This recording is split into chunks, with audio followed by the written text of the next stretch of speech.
Good morning, good afternoon, and good evening. I am Joe Soro, and you are watching The Experiment on YouTube.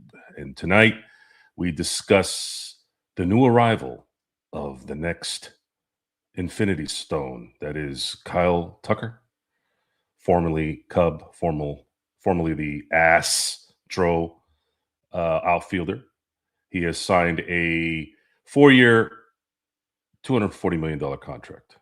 Nothing out of the norm for the Dodgers, but there are a lot of incentives in there with the opt out. So we don't really know if that's where it's going to end up. We do know for sure he's going to be around for 2 years, so he has an option to opt out in 2 years.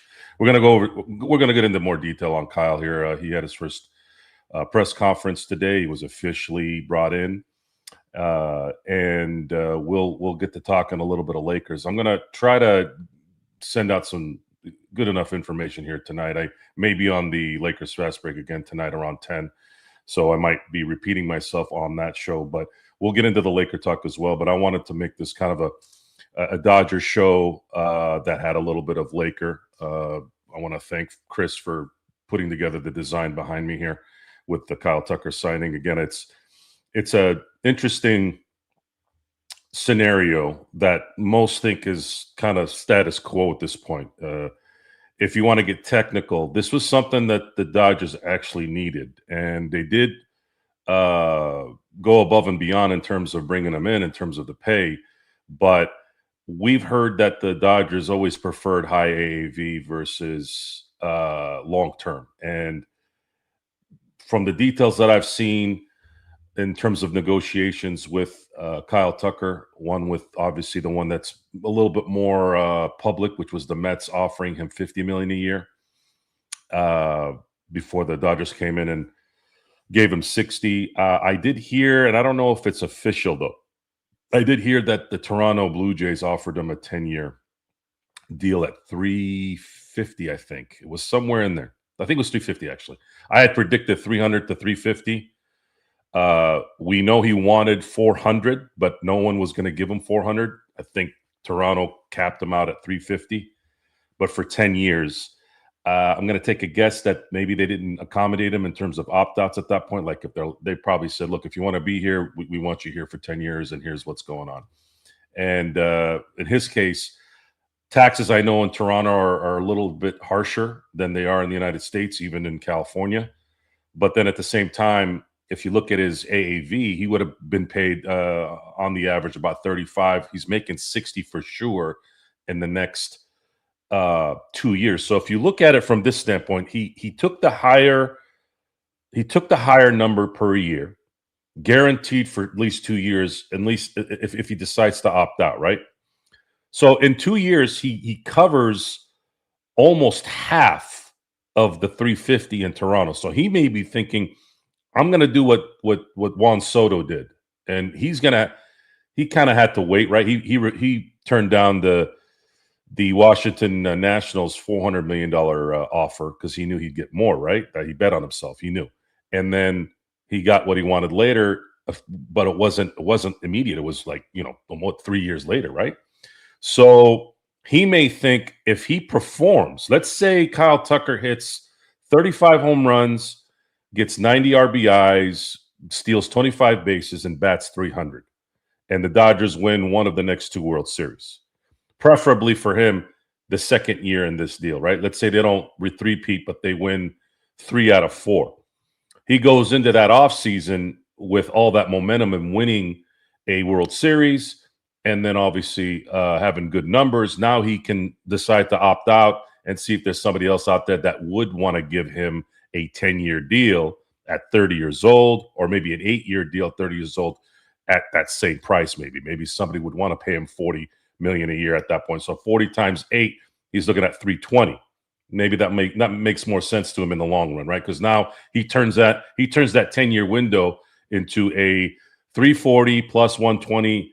He's looking at 440 million. So he gets he gets more than what he wanted, but he's got to wait a couple of years. Does he stay with the Dodgers? I'm going to take a guess that the Dodgers are going to be like, hey, man, stick with the 4 years, and then we'll renegotiate in 4 years to see what you want. It may play out well for him after that as well. And for me, I'm thinking if he does go the full 4 years and they're successful, let's say they win 2 World Series in the next 4 years, and he's a big part of that. Now, are they going to give him another 4-year deal at, let's say, 200 or let's say 160? So now, in the long run, again, in the long run, you take 4 years, you add the 240, you add the 160, he gets the $400 million in 8 years.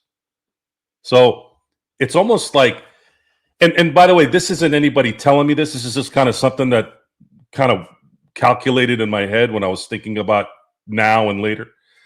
That's a hell of a deal. That's the deal he would have taken if someone had offered him that, right? If somebody had come, anybody, and I know he wants to win in LA, that plays a part, but money came first here. It has to in these cases usually. But if somebody had come and said, "All right, Tuck, you want $400 million? Cool. We'll give it to you for 8 years." He would have probably taken it. He probably would have taken it anywhere. He already has a championship. He won a championship in Houston in 2022. He's got the Gold Gloves. He's got the All-Star appearances. He's got those things. The Silver Slugger. What's next, right? Let me get paid. Let me finalize this generational money for the next 50 generations in his family, right? So that's how that probably plays out if he decides to stay relevant in that point. Now, outfielders tend to start to hit the skids right around 33, 34, right? And I don't know if it's going to matter at that point. I don't think it's something that we need to worry about. Dodgers are never a team that you have to worry about. If they go 4 years and feel like they don't want to give him another 4-year deal, they'll go another way. By then, they'll be able to have a chance of getting Skeens, De La Cruz, whoever. De La Cruz apparently just turned down the richest deal that Cincinnati had ever given anybody. So it's going to be it's the same story here because I do believe, and I'm going to get into this as well, I do believe that the lockout hysteria is a scam, and I'll tell you why in a minute. So I'm going to get to some of your guys' comments. I know you guys are already starting to hit the chats here, but let's see here. Mark, I love boobs. Yes. What we say in America is any good-hearted all-American man with some testosterone loves boobs. Even if they're not boob men, they still love boobs. Remember spelling boobless with a calculator? I do remember that. Hey, Craig, how you doing, man? That's funny. Daniel Barry, happy Wednesday. Hello, guys. Hey, Daniel, how you doing? El Rosto, Schroeder bet on himself, too. Well, I don't know, El Rosto. Schroeder,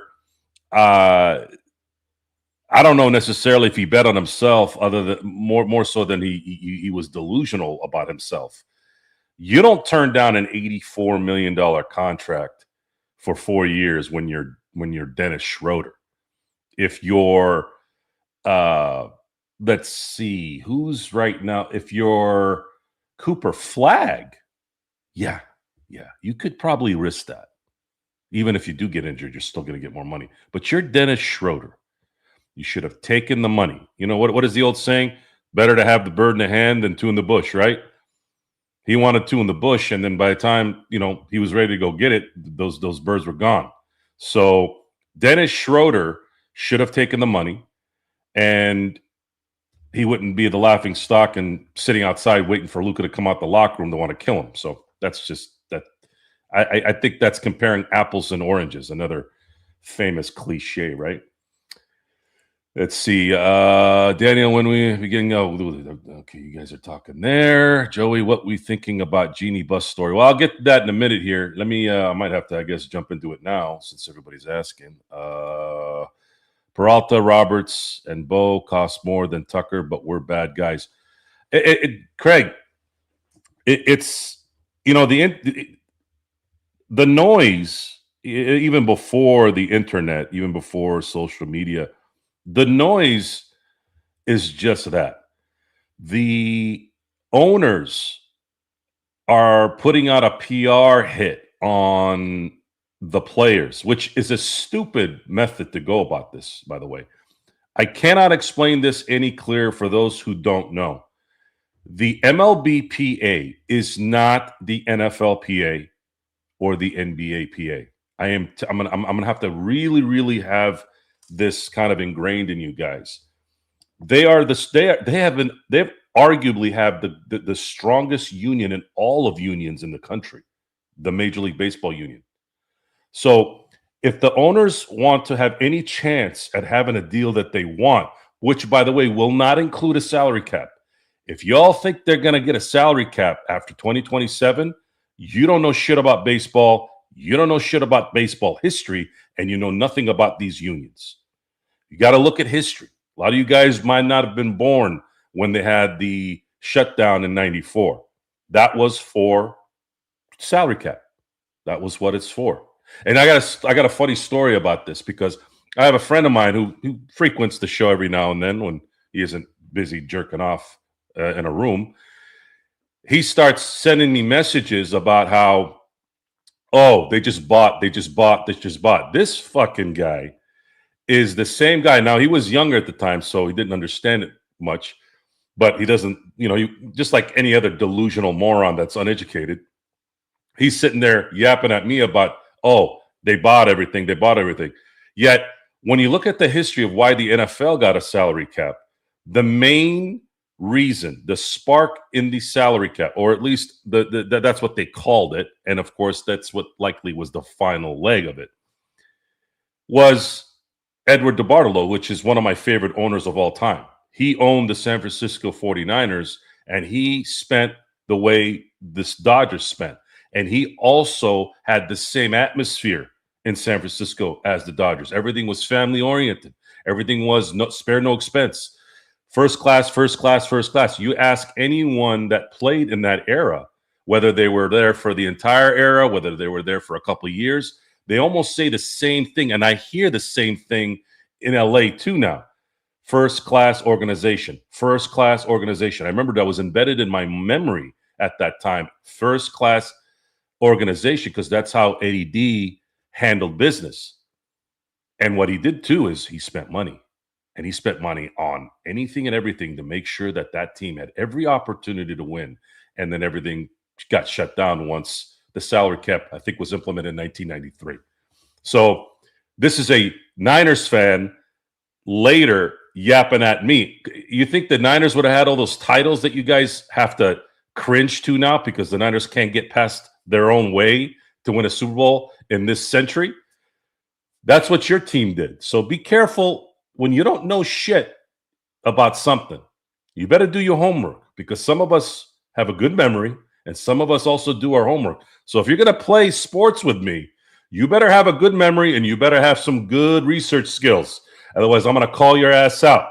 So don't be a hypocrite. I don't like hypocrites and I don't like liars. Hypocrites and liars are what make things very difficult in this world. Lack of communication is part of that, because you're not allowing yourself communication into things that matter.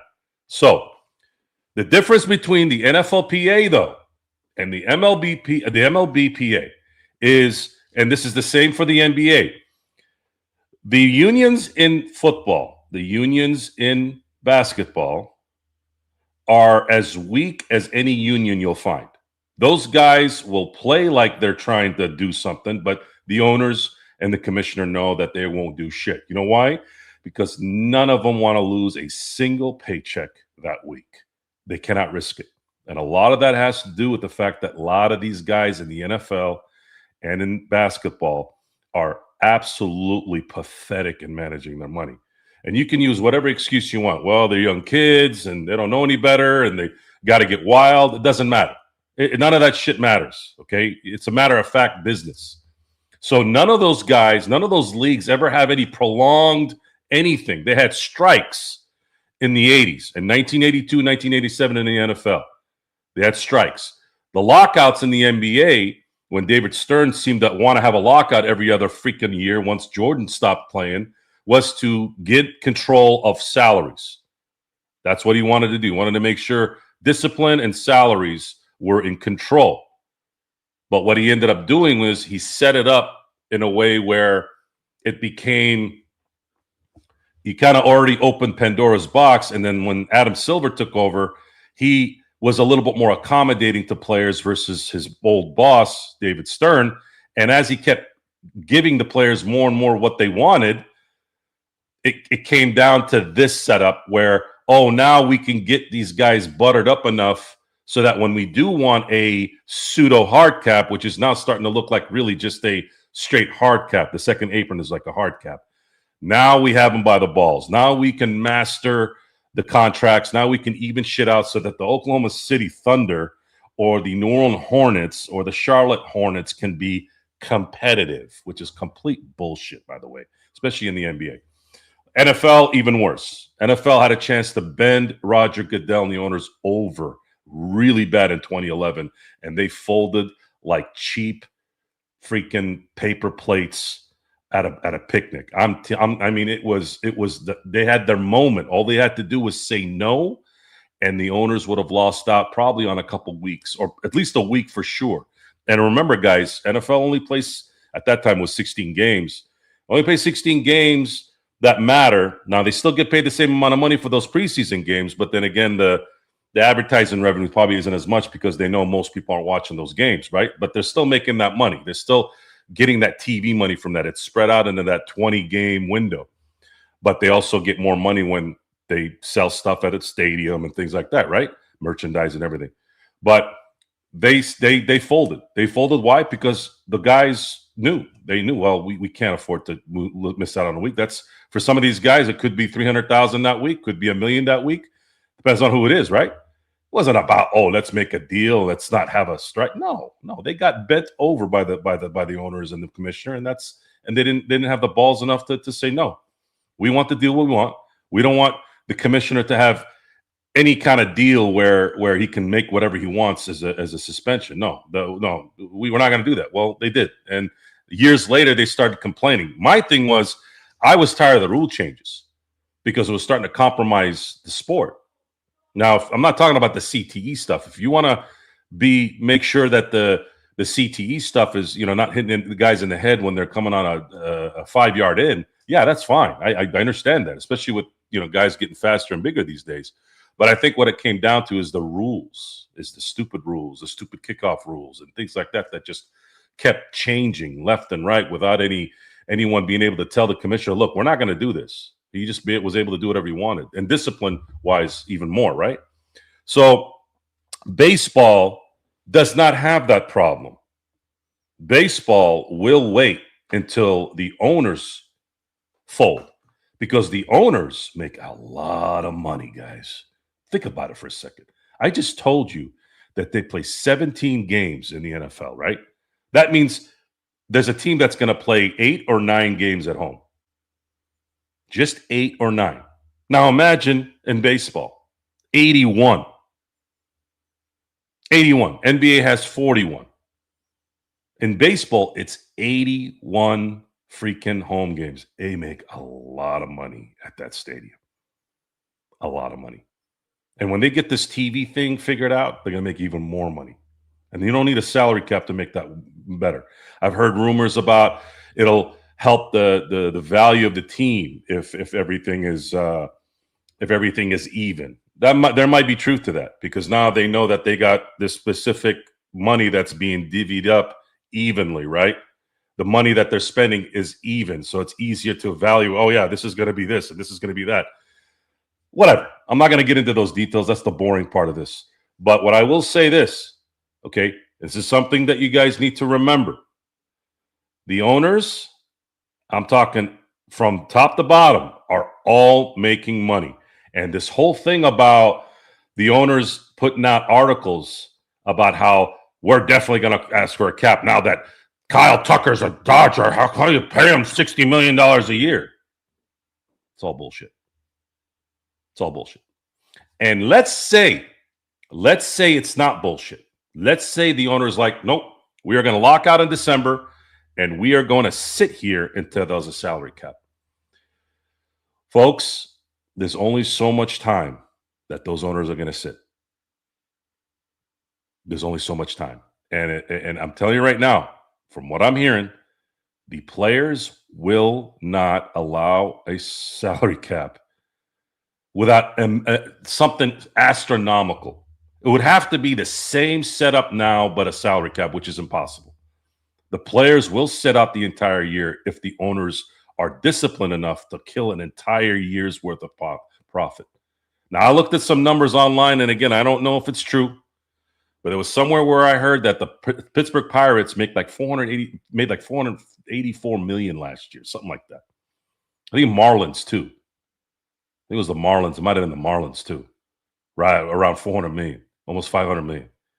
I don't know. I don't know what's true on the internet anymore. I don't know what's true. Does it make sense? I mean, I guess I can calculate in my head, right? I can calculate. Okay, well, they're spending this much money on payroll, and they're getting certain amount of money from their TV contracts this way. And if let's say they sold X amount of dollars in merchandising, they have 81 games at their stadium, and they're making roughly around this much. Add it all up, and you're like, yeah, I could see them making that money. And the other thing is, and this was my good friend, our good friend Empire Jeff mentioned on his last show, there's only one team in Major League Baseball that has to have open books, and that's the Atlanta Braves, because they have a publicly their company is a public entity. They have to disclose that information because it's a publicly owned team. All the other 29 teams, they don't have to open the books and tell people what they're making. So it's easy for the Chicago Cubs to say, well, we're breaking even. Okay, cool. Breaking even. Well, show me. They're like, well, I don't have to show you shit. Right? We know that Cohen is in New York is the richest owner in baseball. He's making all these deals for Bo Bichette and just got Peralta for a couple of top-notch prospects because Peralta is going to want scuba money, right? Or close to scuba money. So you have to go by their word. And what's going to happen here is, like Jeff said, is if the players are willing to listen to the salary cap spiel, the first thing they're going to ask is, okay, well, we need you to open the books. Tell us what you're making. Will it make sense? Will we be able to continue to make the money that we want here? And then that's something that the owners are going to have to answer. Will they open the books? Will a salary cap matter in the end? Will it matter? So the salary cap usually tries to tax the rich. Let's look at a little bit of a history on this. And football is different. Football is very different. People are mesmerized by the football system and not realizing it's got nothing to do with the salary cap. Yes, Jerry Jones and the DeBarlos and all the rich people that are good in business anyways are probably would have been able to sign all the guys, right? But is that really what sets those guys apart? Is it really what sets them apart? I mean, New England is a rich area, right? It's the Boston area. It's the Northeast, right? Why were they good? Why were they good? Because things evened out. Oh, maybe it was somebody called Bill Belichick and Tom Brady. No one talks about that. They only talk about, well, see, Kansas City can be competitive now, and Indianapolis, right? Did you guys forget who their quarterback was? Yeah, and they get those guys because they're losing, right? Does Indianapolis even have anything, or does Kansas City even have any? Before Patrick Mahomes, what was Kansas City? Where was Kansas City in this since '93? They were known as the guys that always choked in the playoffs. Whether it was Marty Schottenheimer, whether it was Andy Reid with Alex Smith, what is it? No, it's not until you get that quarterback. And when you look at the last 25 years, of because I don't want to go too far back. You guys, I can do it, but I'm going to try to stick with modern football as much as I can. Let's just talk about the last 25 years. Who are the guys that won the Super Bowls? Brady won 6, went to 10. I'm sorry. won 7 because he won 6 in New England, but he won 1 in Tampa. So I'm looking at it from the big market areas and the small market areas, right? So we're looking at 6 out of New England, 9 appearances in New England, right? And then you have Mahomes, who went to 5 Super Bowls, won 3. Manning went to 4, won 2. We're talking about 4, 5, and 9 between those 3 teams. We're talking about 18 of the 25 years of Super Bowl participants: Mahomes, Manning, and Brady. Why am I using those guys as an example? Well, those are the 3 best quarterbacks, arguably, of the last 25 years. I don't think really it's an argument. I don't really think it is. Is it really an argument, guys? I mean, you can look. I think we're pretty good there. I feel pretty confident that, and you can switch Mahomes and Manning if you want. I don't give a shit. I'm putting Manning at 2.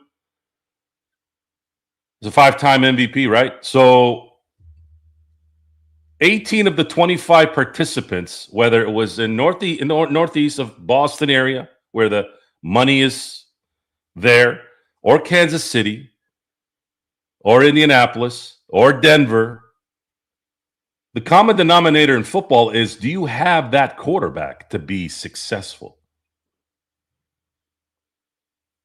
You have a couple of Brad Johnsons, Trent Dilfords in there, but who not a lot. You have Breeze, you have Ben Roethlisberger. Ben Roethlisberger went to 3 Super Bowls. Breeze went to another Super Bowl. And you could argue that those guys are in the top 5 of this era. You could argue that. You got Brady, Manning, Mahomes, Big Ben, and Drew Brees. You could argue that those are the 5 best quarterbacks of the last 25 years. And I don't think you'll get a lot of you probably won't get a lot of kickback on that. So now you just added another 4 Super Bowl appearances. 4. I know Aaron Rodgers is probably 2 or 3. I know that, but I'm trying to make a point here. So you added another 4 to that 18. Now you're looking at 22 appearances in the Super Bowl in 25 years because of the talent at the quarterback position. Now you got to add Rodgers in there. That's 23. Top 6 quarterbacks of this century.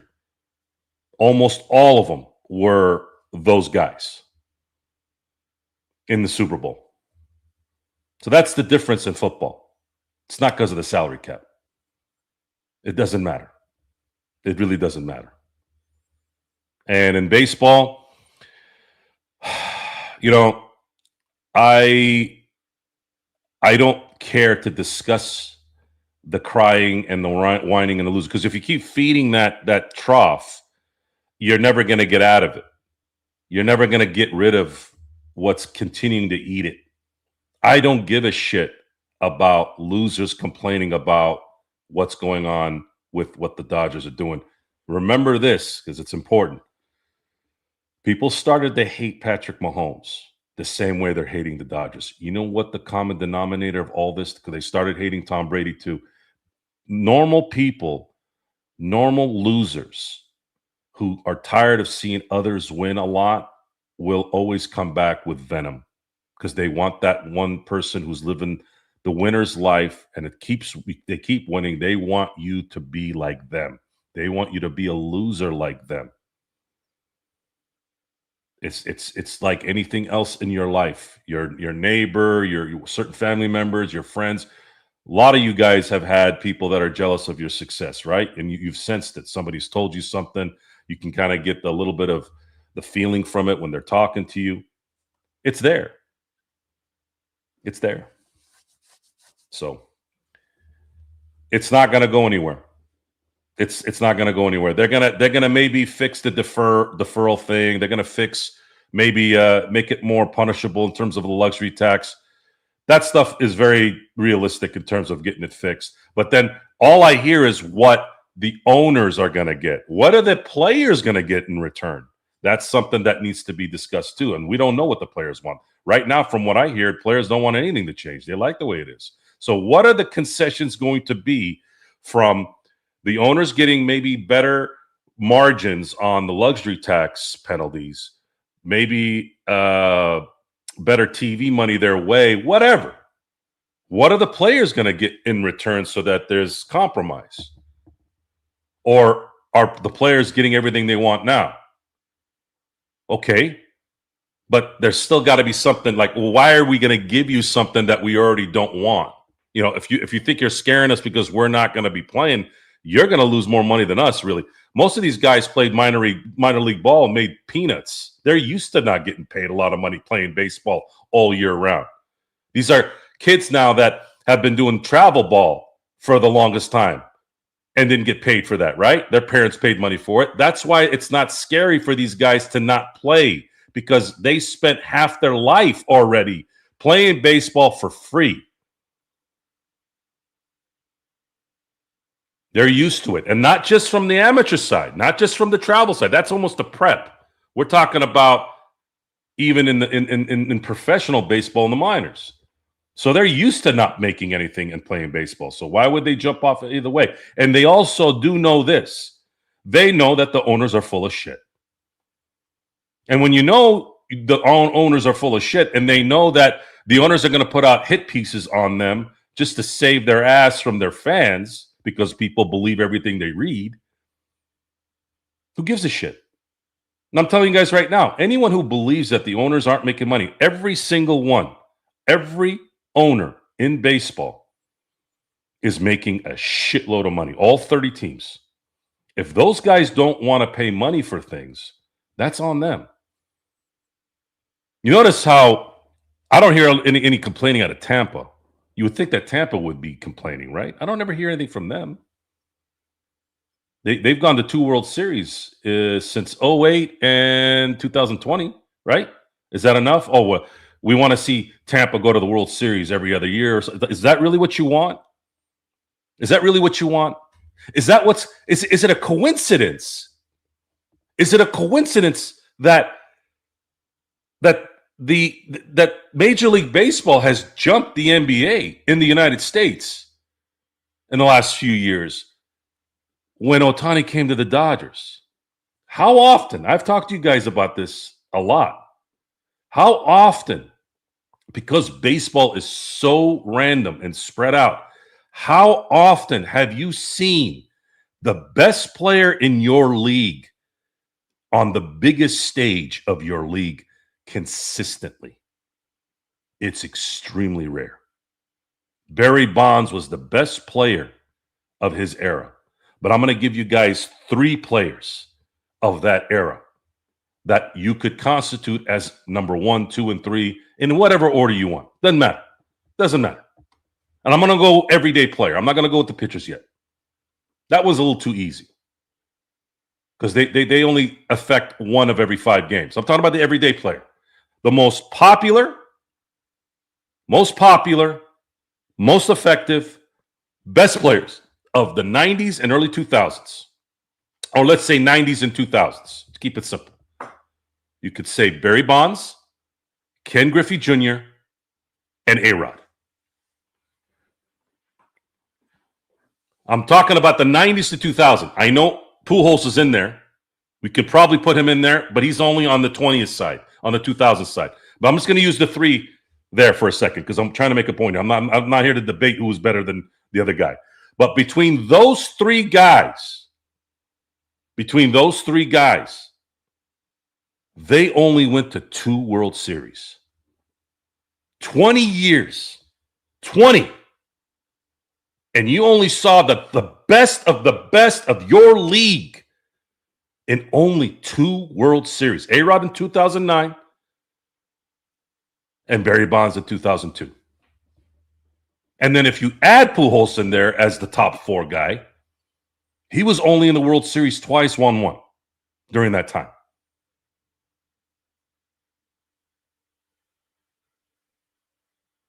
It's not a lot, guys. That's 20 years, and your best players are on the biggest stage only 4 times. Could you imagine Michael Jordan, Magic, and Bird only being in the finals 4 times in 20 years? What do you want to go watch Rolando Blackman? No disrespect to great, very good player. Mark Aguirre, you want to go see Mark Aguirre in the finals? So that's something to think about. Why is baseball jumping now? Why were there 51 million people there watching this game? Game 7, it's been plenty of Game 7s. Plenty of Game 7s in 17, in 16, in 2019, in 1991, 1997. Why was it so big this year? And 91 was big too. I mean, there were great numbers at the time. Twins playing the Braves in the World Series. A lot of one-run games in that series. I mean, really, between 91 and 2001, I don't know. I mean, you could flip a coin on that one. You'd probably be right on either one as far as being the best 7-game series ever, right? Until 2025. Because the string was tighter in this one, man. It was like everything was by the inch. You think they're going to screw that up now? You really think they're going to screw that up? For what? So that some dickweed online who's whining about why his Cubs won't spend money. You know how much money those assholes have in Chicago, asshole? You know how much money is in Chicago? You know how much money is in Boston? You know how much money is in New York? Cohen is spending money. Yankees aren't. Yankees have money. Houston's a big market. What's going on with Houston? They couldn't even sign Tucker. Why? I'm not going to sit here and debate the details. I don't give a shit about any of those teams. But this is not about a salary cap. This is the standard procedure of watching a team. Watching a fan base of a sport bitch and whine when they start seeing somebody else win. The San Francisco Giants, those fucking nimrods, they're bitching more than anybody behind the scenes. They're creating shows based on Dodger content. That's how pathetic they are. You won your little 3 championships in the early 2010s, and then you thought you could sit high and do whatever you want. And then the Dodgers won 3. But the problem with that is now you're going to have to watch the Dodgers win another 4 or 5 in the Ohtani era. So your 3 are minimized, because there was a minute there where they led in total titles, right? Not anymore. Dodgers just passed them this year. And they try to belittle the 2020 title. Now they're trying to belittle, oh, well, you're only winning these World Series because you're spending more money. Motherfuckers, we went to the World Series in 17 and 18 with mostly homegrown guys. And what happened to us? What the fuck happened? This is a reminder. This is going to be a consistent reminder for the rest of your fucking baseball lives. What was the reminder? We got fucked as a fan base, and the Dodgers got fucked as players who worked their ass off for those rings and those World Series MVPs. And they got cheated, and no one did shit. There were people that got upset at Houston. They were booing them on the road, not just Dodger fans. Fine. But what's that going to do for us? What's booze going to do? It didn't do dick. It did dick. I had to listen to Joe Davis during this whole World Series about how much of a hard-on he had on for George Springer. And we know why he did it. We all know why he did it. Because he couldn't really say what he wanted to say. He needed to stay biased. He needed to stay biased. Fuck George Springer. Fuck Bregman. Fuck Altuve. AJ Hitch, the whole cheating cocksuckers that are over there or were over there. You guys asked for it. You didn't ask for it directly, but you asked for it indirectly, and now you're going to fucking eat this shit burger for the next 8 years of the Ohtani era. And that's just the Ohtani era, guys. There's going to be another dynasty after that. This is not going anywhere. This is not going anywhere. Thank you, Aaron. I know Justin won one in 2020, but that was his best season. That was when he had a walk-off against Chicago. They got revenge on Chicago in the NLCS. He probably could have won World Series MVP in that one as well. Rich Hill should have won a title. Yasiel Puig should have won a title. Brandon Morrow, who was our setup guy, our best setup guy that year.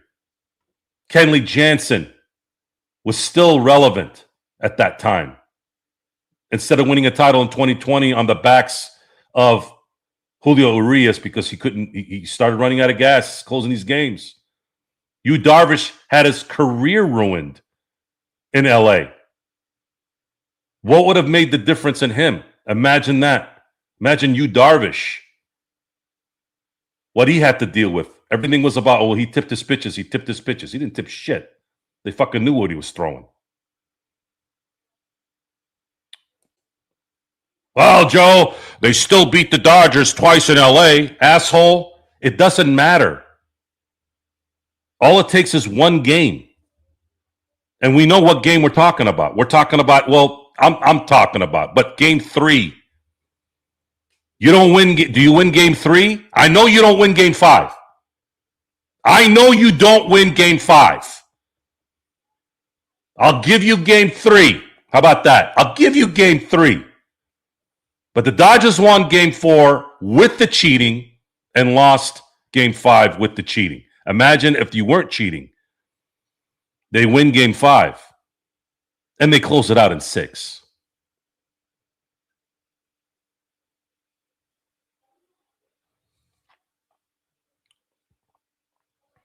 Yeah, it's a reminder that we're never going to forget. Every single title that this team wins, this management, because that's the management team. It's the same guys.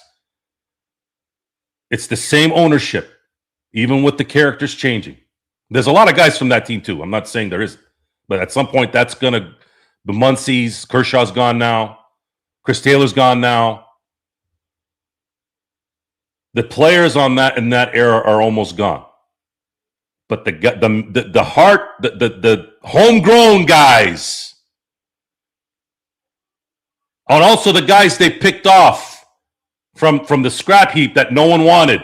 Chris Taylor, Justin Turner, Max Muncy, assholes. Max Muncy has just as much say in this last World Series in terms of his valuable ability. You didn't want him. Dodgers picked him up, and he was the third baseman. Boston didn't want to pay Mookie. Didn't want to pay him. They thought about money before they thought about generational player. Oh, we already got a championship. This will be fine for the Red Sox fans. And apparently it was. They haven't sniffed shit since. We had Seager. Homegrown. We had Bellinger. Homegrown. Chris Taylor, Seattle didn't want him. We got him. Series MVP. 3 home runs in 1 game. 3-time champion now, even though it was more half the season. Amazing games. Amazing games in years they didn't win championships too. Walk-off against St. Louis in 2021.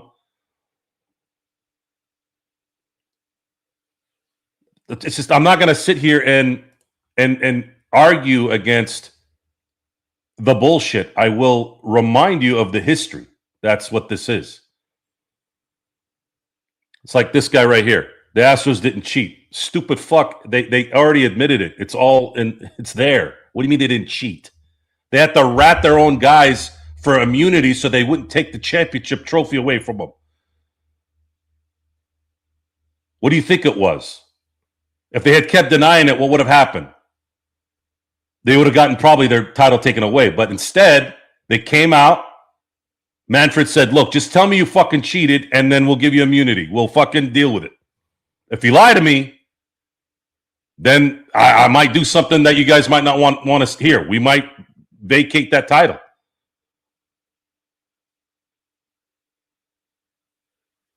Why do you think they're talking about Carlos Beltran? Why is he in the Hall of Fame instead of Barry Bonds. What was the difference? He was the fucking ringleader of that shit. Oh well, we're just putting Beltran in as because of his play. Okay, if you're gonna use semantics on this, put Barry Bonds in the Hall of Fame because he was already a 3-time MVP before his skull started to grow. If Barry Bonds had retired in '99 when he likely started taking stuff, allegedly,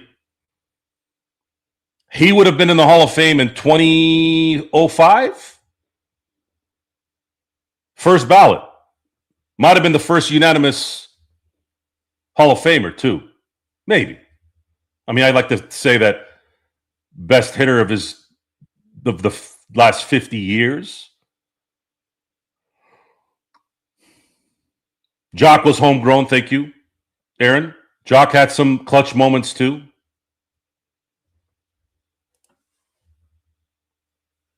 And Kike was on that team. Muncy was on that team.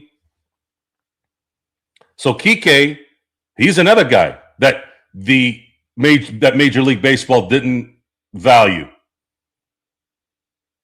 Why? Well, was he too goofy? Is that what it was? 3-time champ. And every single freaking title that the Dodgers have won in the last 6 years he played a huge part in. It didn't matter when. Every freaking run that they had, he had a moment. Tying up the Game 7 against Atlanta, coming back from 3-1 in the NLCS. Starting the rally in the 5th inning in 2024. And I'm just naming one of each year. I'm not even naming all the other stuff that he did. We all saw what he did this year. 2 catches in the outfield for double plays. Same motion, same play. Except one went to second, one went to first. Major League Baseball didn't value him. The Dodgers did. Major League Baseball didn't value Chris Taylor. The Dodgers did.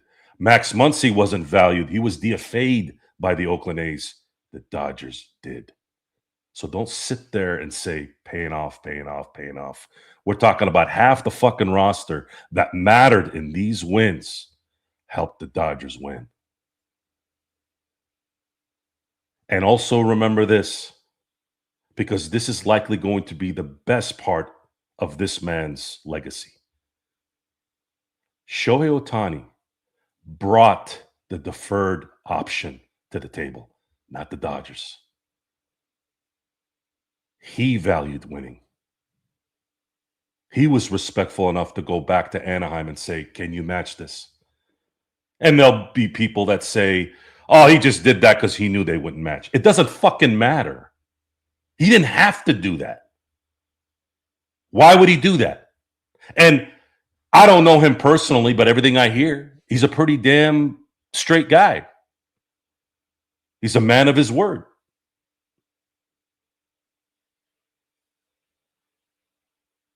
Because I'm sure that if they had matched it, then maybe he would have gotten the feeling like, hey, guys, I'm going to give you guys the $680 deferred payment. Can you guys bring some talent now? But no, Artie Moreno doesn't want to do that. You don't want to have to worry about a payment down the road. He wants to make the money now. Doesn't give a shit about titles. So we're going to educate you.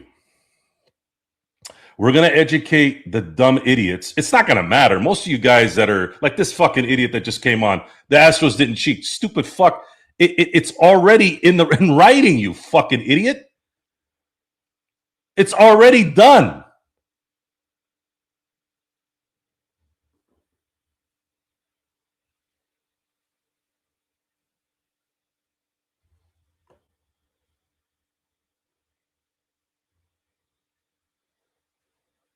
Who's moderating tonight?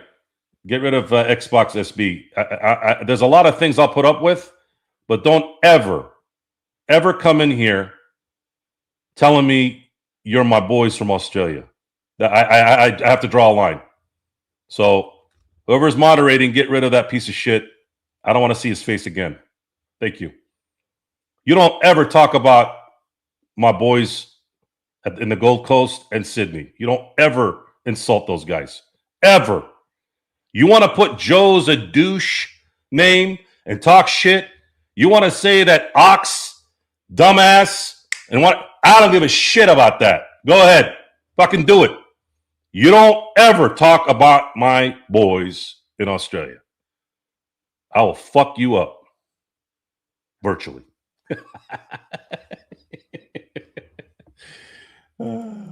That's not the point, Mark.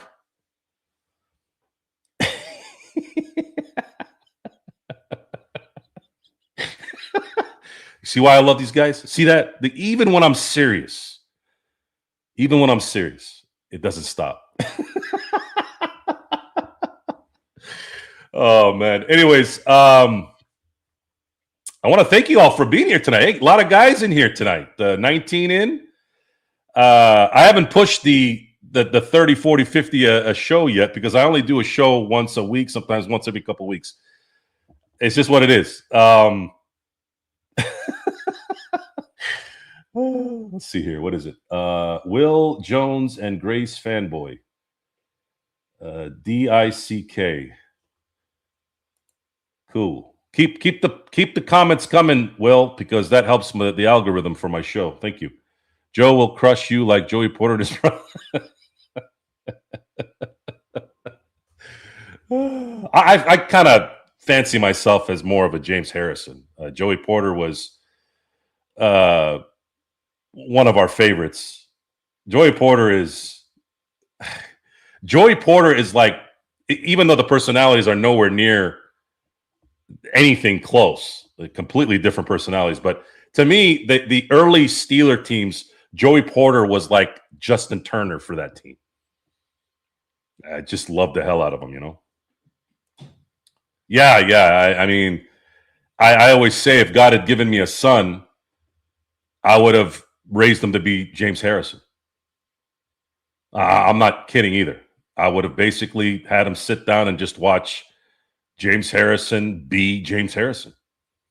And obviously watch him play football. And I go, this is who you want to be. This is what a grown-ass man is supposed to look like.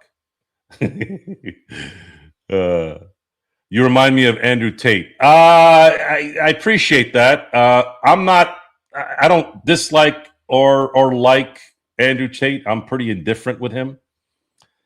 He makes a lot of good points. I will give him that, but I do think he kind of goes off the rails a little to not my liking. I don't like that he. I have a lot of friends from different areas of the world.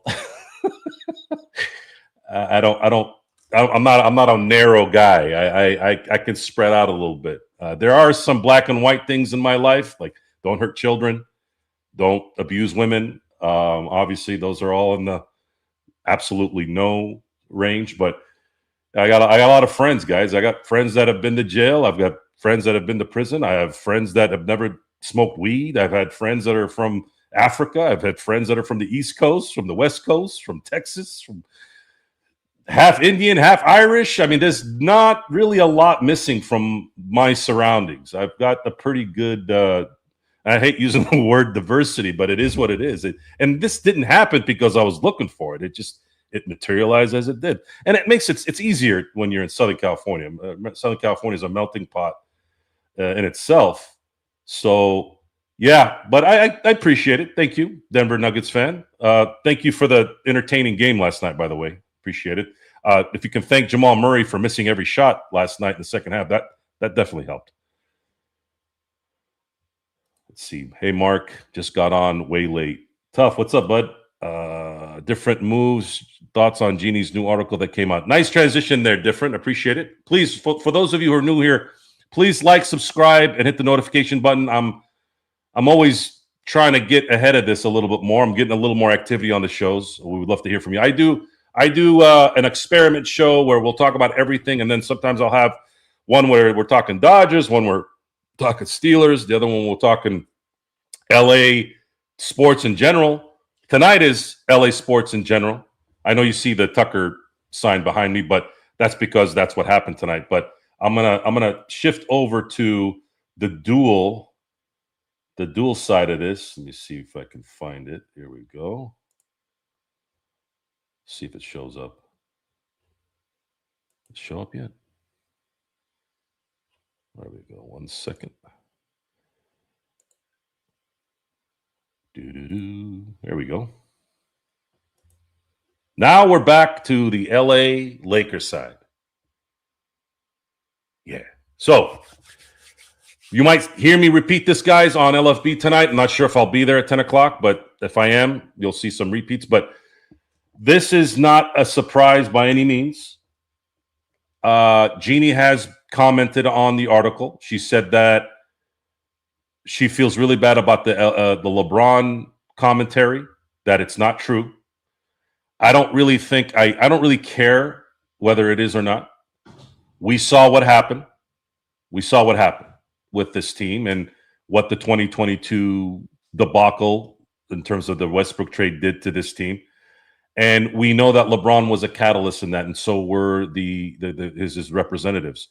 If the Lakers do not make that trade, we may have seen another title in that, but that essentially took everything out. And a lot of it had to do with not just the trade, it's the reaction to the trade. So they absolutely bombed that year. And what they did was they blamed the wrong guy on top of it at the end of the year. They ended up firing Frank Vogel, who had carried your team without Westbrook, with AD playing half a season. He guided your team to being the best defensive team in the NBA.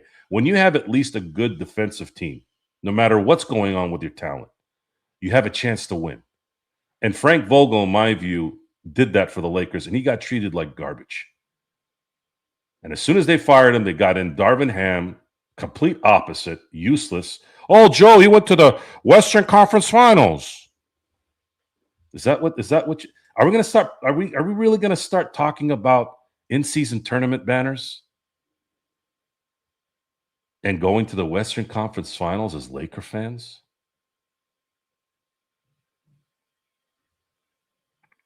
I'm not. It'd be different if it was an up-and-coming team that's trying to transcend, a young team that's working its way up, much like the Lakers in the late 90s.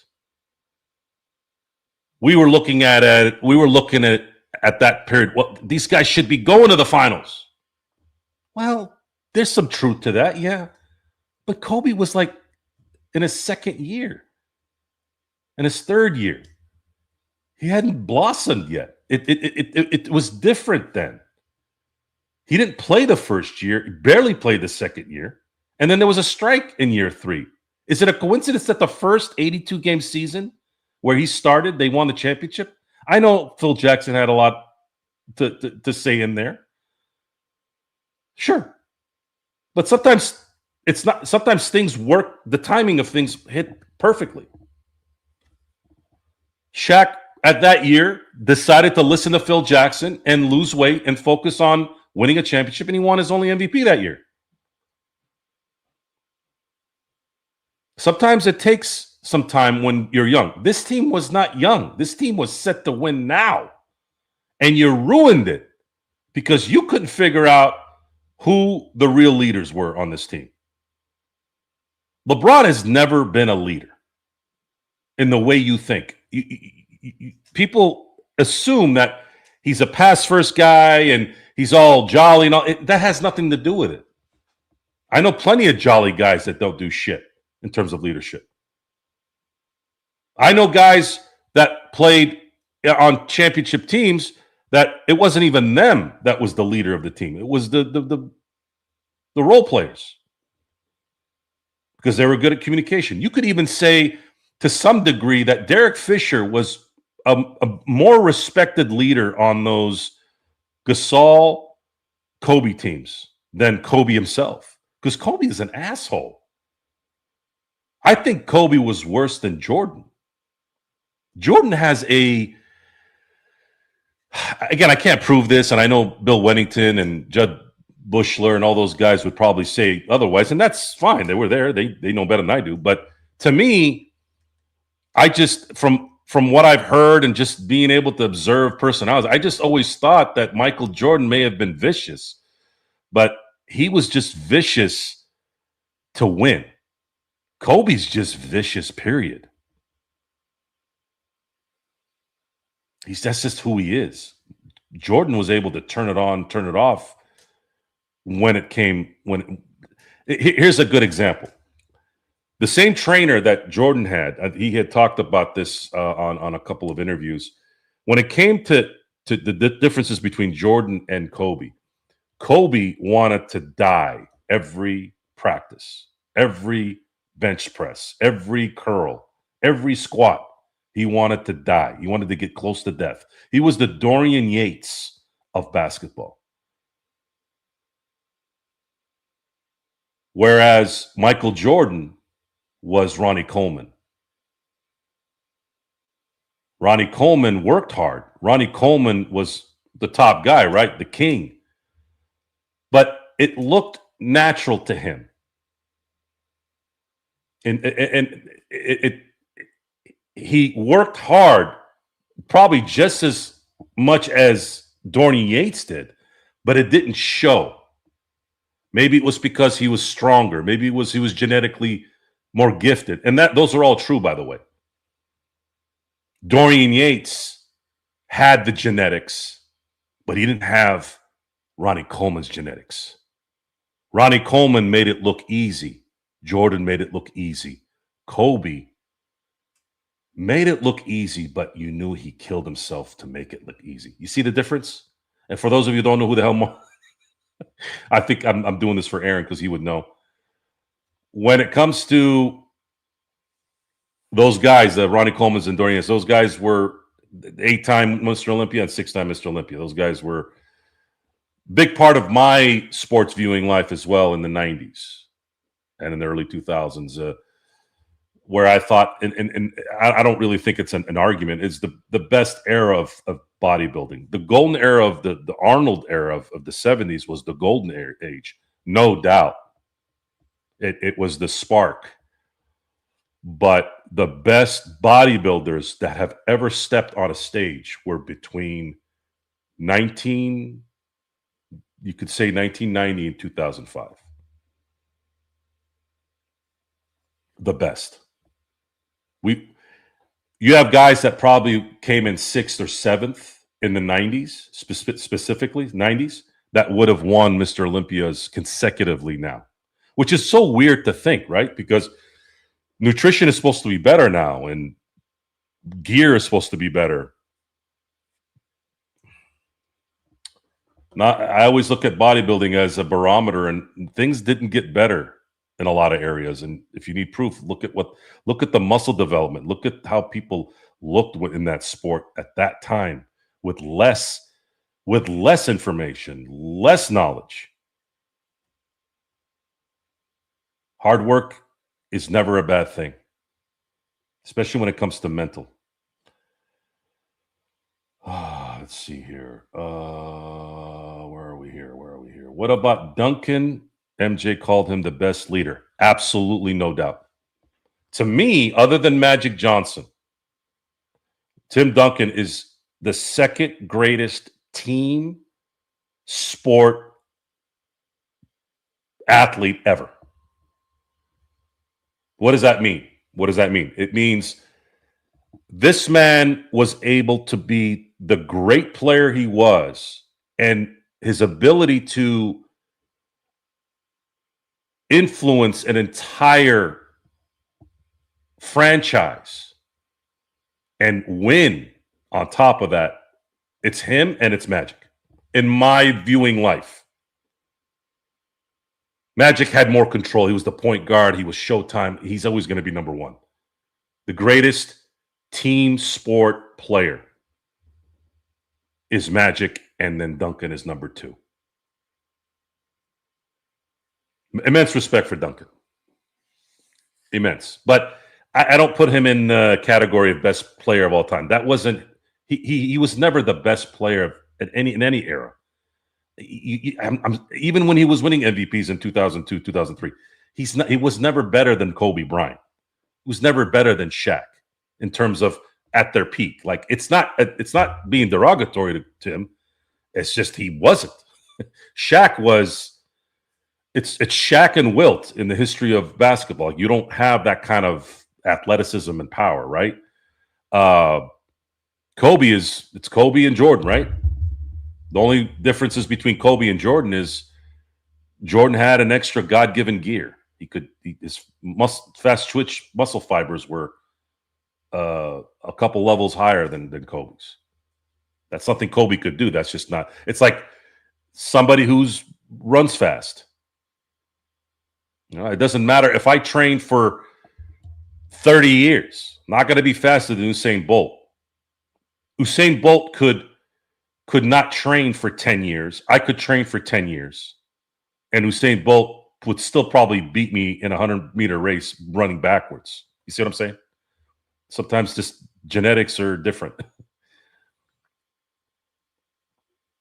Tough. That's an interesting story, and I've had this discussion a few times.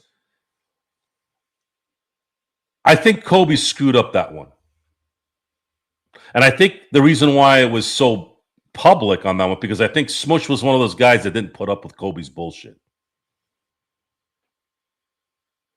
Yeah, that's it, Aaron. My encyclopedia, Aaronetic. I'm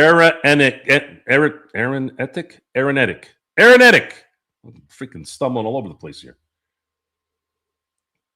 Tim Grover, trainer for the Kobe and Jordan.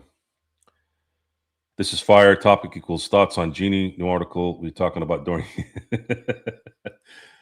correlation, baby, correlation. I learned that in broadcasting school. Try to put it towards something that you can relate to, which I probably wasn't a good example because a lot of people know what it was, but you did. You knew it was.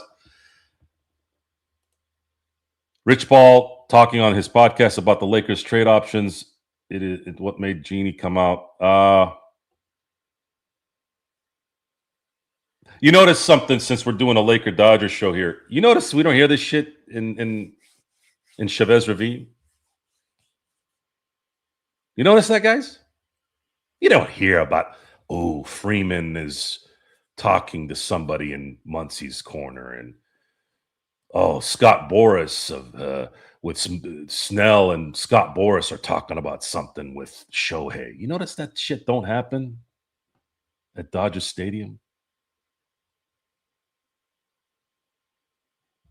It's LA, isn't it? Do we forget that the Dodgers are in LA? Do we forget that you can live in LA, be about LA, and not have drama? The Lakers had that in 2020. I remember like it was yesterday. I'm like, have you noticed we haven't heard anything? This is before I went on the LFB. This is me talking to my Laker friends. I'm like, have you guys noticed? I haven't heard shit coming out of anything out of LA.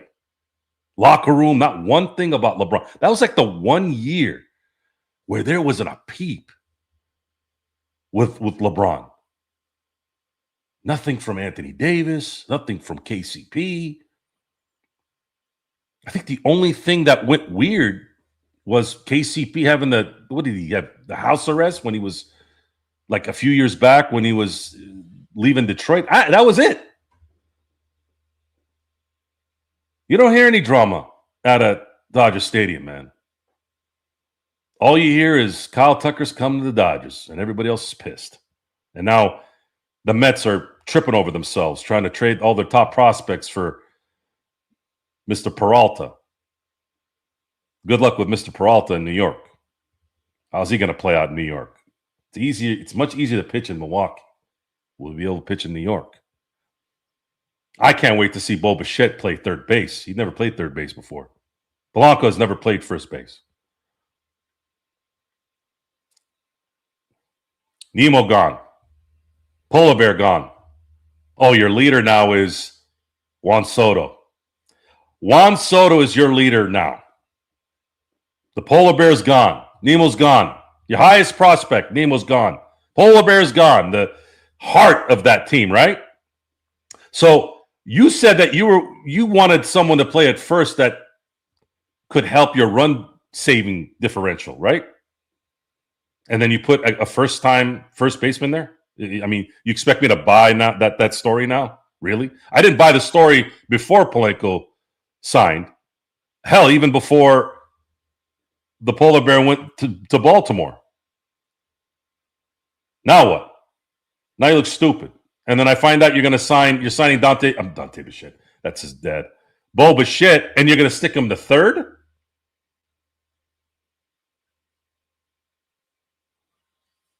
Oh, Luis Roberts Jr. is coming. Nice. Chicago couldn't give him away.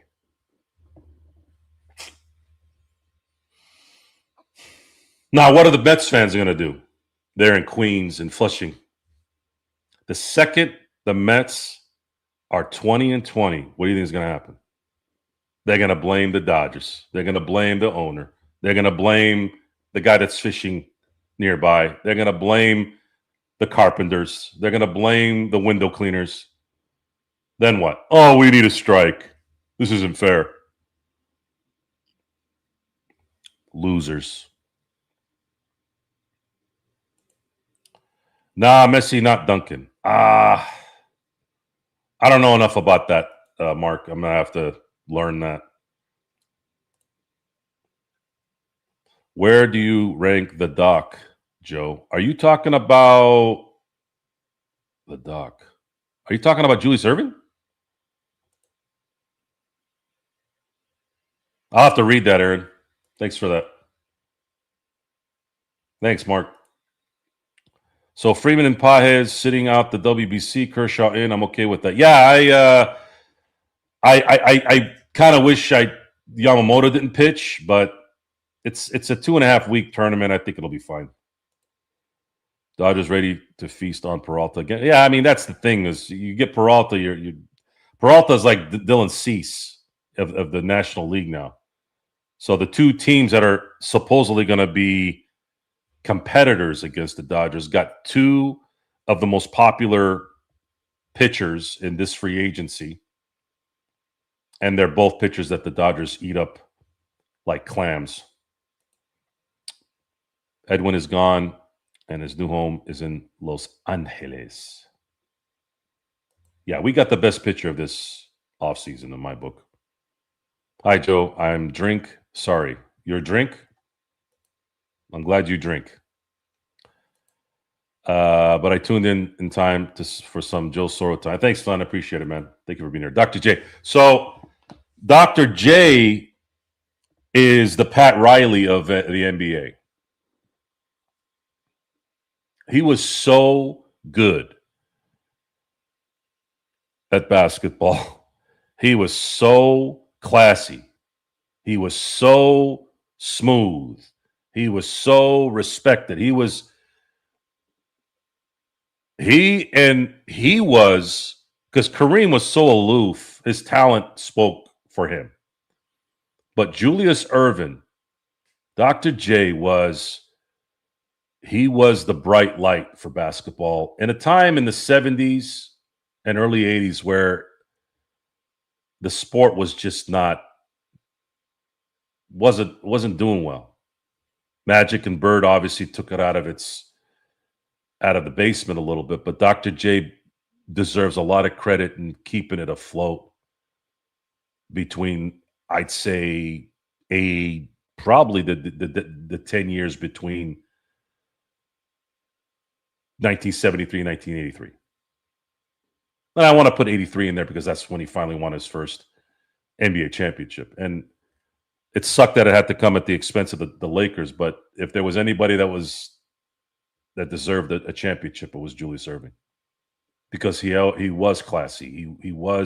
He did put a very, very clean, positive image at a time when the image of that sport was not good, and it wasn't fair. It wasn't fair that NBA players, the way they were at the time, were scapegoated into the reason why people didn't watch. Everybody was doing coke at that time. White, black, Mexican, didn't matter what it was.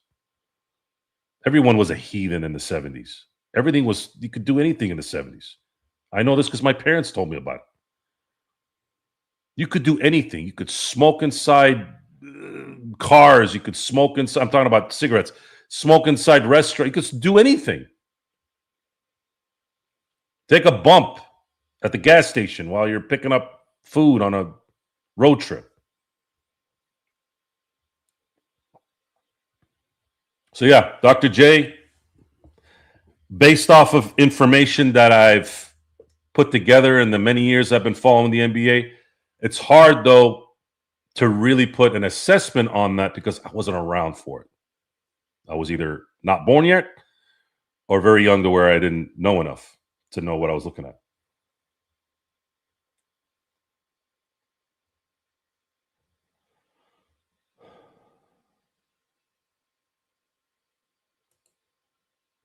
Yeah, the ABA, he was the Joe Namath of the NBA. So Joe Namath had the option of going to the NFL when he was drafted out of Alabama, but decided to go to the AFL, had the richest contract in football history playing for the Jets, and then put a stamp on the AFL being relevant when he helped beat the Baltimore Colts in Super Bowl III. At the time, the first 4 Super Bowls were actually not of the same league. It wasn't the NFL. It was actually the NFL versus the AFL. There was 2 leagues the first 4 years of the Super Bowl. Then the leagues merged, and the real first Super Bowl of the current NFL was actually Super Bowl V.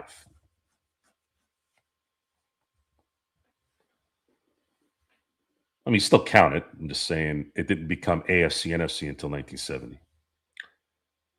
Let's see. Pretty sure smoking in California restaurants wasn't banned until, yeah, the 90s is when things changed. That's when I started noticing. You watch Pulp Fiction in 1994. They filmed it probably in 93. You know, Uma Thurman's character in that movie is smoking in the restaurant. That's how it was. I'd say it really started taking it took over right around mid 90s, and then really at the end of the 90s, and then the 2000s it was toast. You didn't see any smoking in any restaurants. Who's going to the Super Bowl to you, Joe? I think it's going to be the Rams and the Patriots, and I'm picking the Rams to win the Super Bowl. I think the Rams finally get a little bit of revenge from 2018 and 2001. And I'm naming the seasons, not the year that they lost, because the Super Bowl and playoffs overlap into the next season. But technically, this season, even though the champion will be in 2026, it's technically the 2025 football season. You know, I wouldn't mind that either, Aaron. Wouldn't mind that either.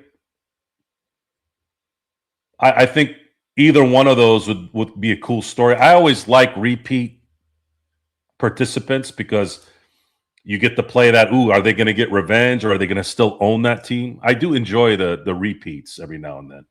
So I think that'd be kind of cool. That'd be kind of cool.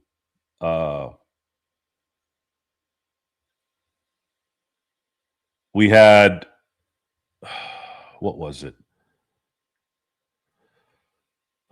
So Atlanta Patriots in 1, and then Philly 52. I think it was Super Bowl 53 that the Rams played the Patriots. Yeah. So the Rams Super Bowl 53 were the Patriots, and at that time, that Super Bowl, I thought that was Belichick's greatest masterpiece of coaching. And McVay confirmed it after the game. McVay, and I'm paraphrasing obviously, McVay was ridiculously complimentary to what happened in that game. He essentially said, we couldn't do anything on offense. We completely got outclassed. That was Bill Belichick's, what ended up being a swan song. But I remember watching that game like, this team's not going to score shit. Like after the second quarter, I'm like, they're not going to score. If the Patriots get 6 points, they're winning this game. I remember thinking that. I like they're not scoring. Goff didn't know what to do. So that was his masterpiece.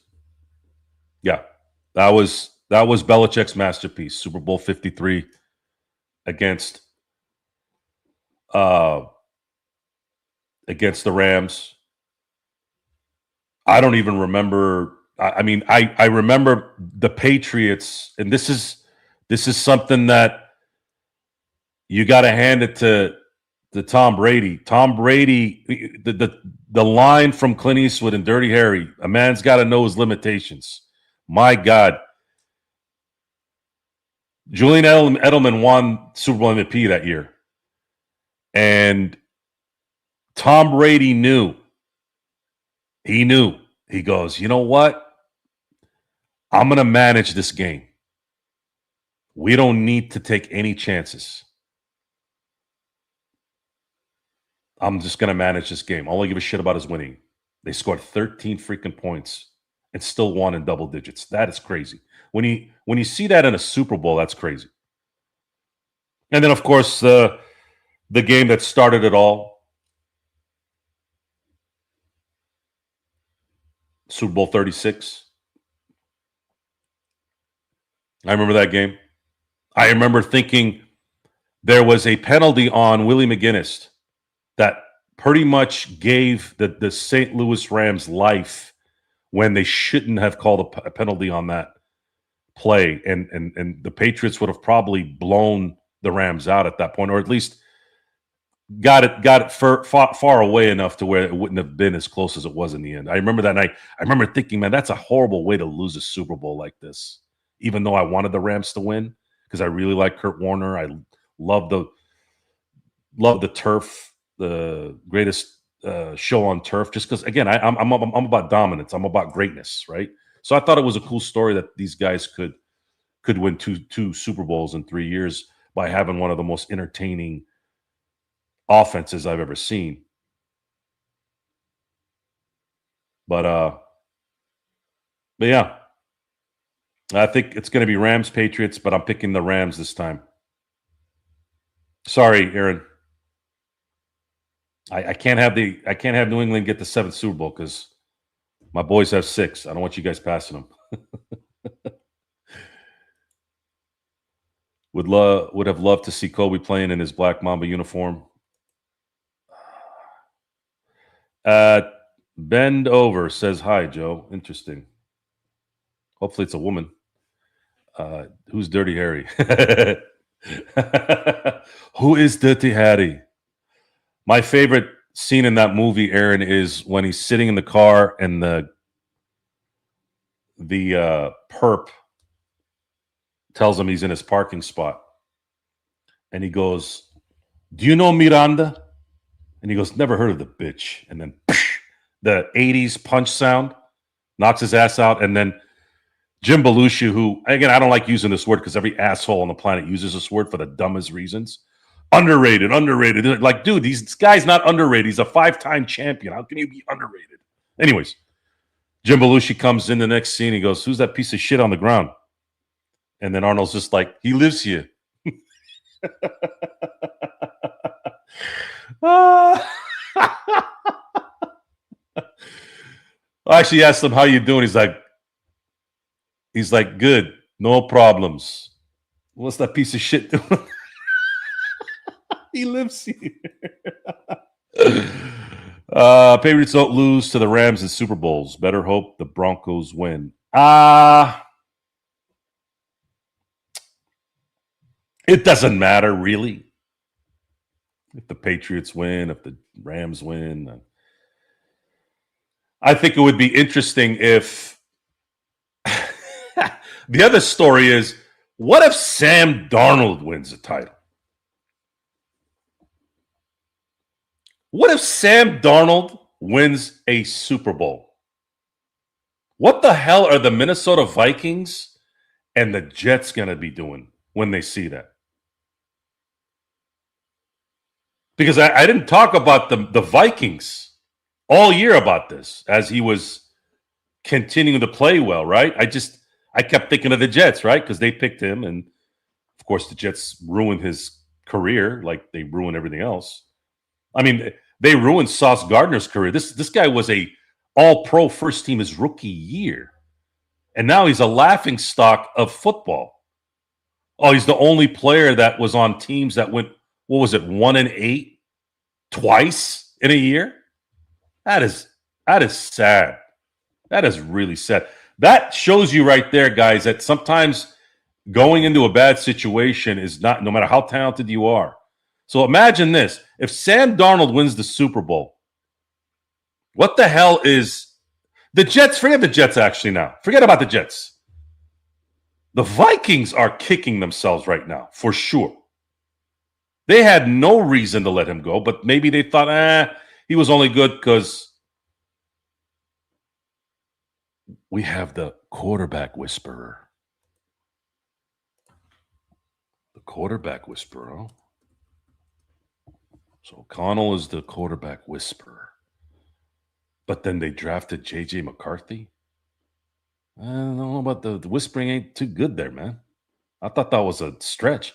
To me, J.J. McCarthy was a third, fourth round pick. Just like Penix.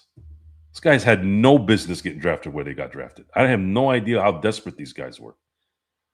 I'm not saying the Vikings should have known, because we've seen this before. We've seen quarterbacks that have a one-year wonder type thing. But if you're going to do that, make sure you get the right guy, though. Make sure you got somebody for sure in the draft. Vikings should have signed Darnold. That was a huge, huge mistake. And I sort of know why. It makes sense. But this is a quarterback league, and you can't mess that up. If you're going to get another quarterback, you got to make sure that guy is 100%. Nothing's 100%, but damn close. Like you're drafting Andrew Luck, Caleb Williams, Patrick Mahomes, something like that, where you know this guy has way too much raw power. See, I thought Caleb Williams would be a bust because of what's up here. But if he's not going to be jacked up here, his tools are remarkable. You guys have seen it. Patrick Mahomes' tools is amazing. The reason why he dropped in the draft is because they thought he threw too many interceptions. They thought he was like Brett Favre. But then he met Mr. Andy Reid. You put the perfect coach with the right quarterback, this is what you get. And as far as the Vikings are concerned, you should have waited to get at least somebody physically able. And then if our quarterback whisperer was, if Kevin O'Connell was indeed that guy, then he would have made it work. So anyways, it is what it is. We'll find out here. Kind of jumping into other stuff here. I might have to change my background to just the OXperiment. Genie Bus's Beeve is underrated. Good one, El Rusto. You're starting to sound like Vari now. Sorry, NJ. Smoking is not banned in cigarettes. I didn't know that. I did nothing. The pavement was his enemy.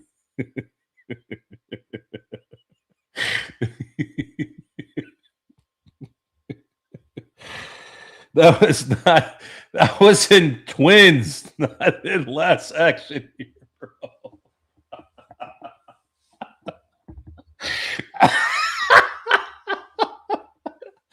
That was Twins, Aaron. Come on, man. I thought you were good at this. But weed is illegal everywhere here. Good. It's one of the reasons why I hate going to freaking Vegas, because I smell weed everywhere.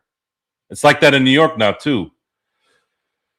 Sam Darnold has a heck of a team around them. Well, I mean, it's still a quarterback league, man. How bad is Josh Allen's legacy tainted for having such a clear path to the Super Bowl and losing the Bo Nix? No Mahomes, no. The thing is, different moves is you have to look at the history of good to very good to MVP quarterbacks that don't make it to winning a Super Bowl or even go. Dan Marino went to the Super Bowl in 1984, played another 15 years, never smelled the Super Bowl again. And that was Dan Marino, arguably the greatest pure passer in NFL history. It's hard, man. It's hard. It's really hard. Go ask Randy Moss about going to Oakland. There you go, Aaron. You made a good point there. Who's the lady USC quarterback to win a Super Bowl? Who is the last? I'm saying last USC quarterback to win a Super Bowl. Would Donald be the number? It would be first, Joe. Would Donald be? Are you, JY? You're starting to spell like sports baby now. Are you talking about Darnold, right? Would Darnold be the first? Yeah. Okay. Yeah. Okay. I deciphered this. As far as a starting quarterback, yes, I think so. Yeah, he would be the first USC quarterback to win a Super Bowl as a starting quarterback. Yes. That's not bad. We'll see what John Harbaugh does for him. I think he'll at least stabilize the team a little bit, give him a little bit of an identity. But he's got raw talent. I think if they get the right, if they get the right offensive coordinator, I think they have a good future ahead of them. With Neighbors coming back, hopefully healthy, they've got a good setup there. Don't draft a dude who went barefoot on football fields before games and prayed to the clovers and tulip. I don't know who that is. Drake May. Drake May's looking good. Get Mike Tomlin's name out of your mouth. Only he is the quarterback whisperer. Yeah, right. Damn it. Yeah, Aaron, you screwed that one up, man. That's your first loss. Sorry, bud. How bad is Josh Allen's legacy tenant? Okay, you already wrote that. No Lamar, I meant. Wait. What about Lamar? I don't know what you're asking. They're different. Dan Marino didn't have a clear path like this, though.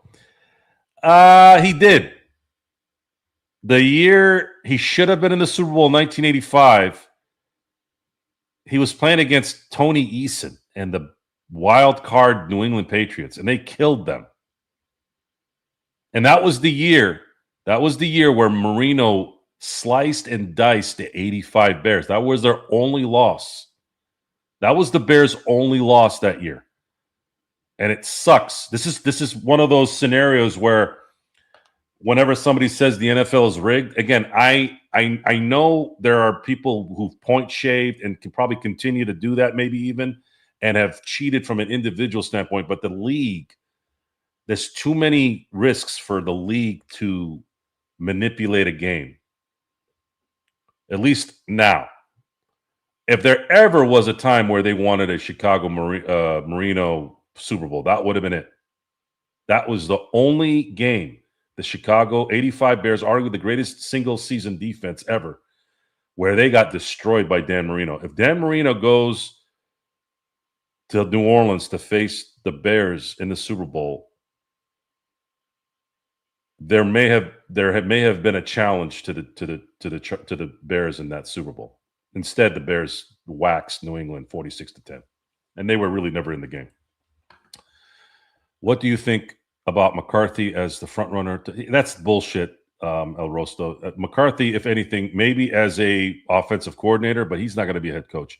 It's very likely that the Steelers are waiting on Chris Shula to finish up with the Rams here so that he can eventually take over. Do you like what Seattle did in a matter of a season? Geno and Metcalf gone. Absolutely. Getting rid of Metcalf, I think, was a excellent deal. Geno, from the looks of it, wasn't as bad in Seattle as he is now, but definitely an upgrade with Sam Darnold before he started winning. And then they just have they got a good setup there. I think they are benefiting from a little bit. It's the league's a little weaker this year. It's a little weaker, especially in the AFC. But Mike Macdonald, yeah, I think I think he went above and beyond any of our expectations. I would even say, I know. Kyle Shanahan probably deserves the Coach of the Year too, with all the injuries that the Niners had to deal with. But if they're going to go by their normal criteria of the newest kid on the block who's winning, I also think that Mike Macdonald earned Coach of the Year. Seattle did everything right. Hell of a defense, and that's what Pittsburgh's going to try to do here. That's what they're going to do with Chris Shula. Is they're going to get a defensive-minded coach. They're going to find. I don't know how the quarterback situation is going to work out yet. I have to wait and see who they get there. But I believe Chris Shula is going to come fix the defensive identity, fix the identity in general in Pittsburgh, and then get the right coordinators for the offense, because this is a Sean McVay disciple. And Sean McVay disciples have been faring very well in the NFL lately. So you kind of kill two birds with one stone. You have the guy that can restore the identity of the Lakers, of the Steelers, because Mike Tomlin, I'm not going to make this a Mike Tomlin bash again. I can't do it anymore. I'm done. I'm over it. But Mike Tomlin was a horrible coach the last decade. And he was average his whole career. And I will fight tooth and nail against anyone on that. You bring anyone. I don't give a shit if they're former NFL players. I don't care if they're from Pittsburgh. I don't give a shit. I have the results in my hand that say so. Not because I don't like the guy. I think Mike Tomlin, in terms of off the court, off the field, is an admirable man. Ethics, from what I've seen, again, you never really know who people are, but happily married man, family man, cares about the community. I never heard a freaking issue with him in 19 seasons. Not one sound. Not anything. So from that standpoint, respect. And that, to me, that's not something I try to boast too much. You're supposed to be that. If you're a good person, you're supposed to be that guy. I don't feel like that should be a reward for you. You know what I mean? This is based on football. This is not based on personal stuff. It's going to come off as personal because I'm insulting you in terms of your grade of your quality of performance. But I'm sorry, guys. How are you going to convince anyone that's not a blowhard or someone who's looking at you from a personal standpoint? How are you going to look at 15 seasons? Last 15 years, you've only won 3 playoff games. 3. And all 3 of those wins were against A.J. McCarron, Matt Moore, and Alex Smith.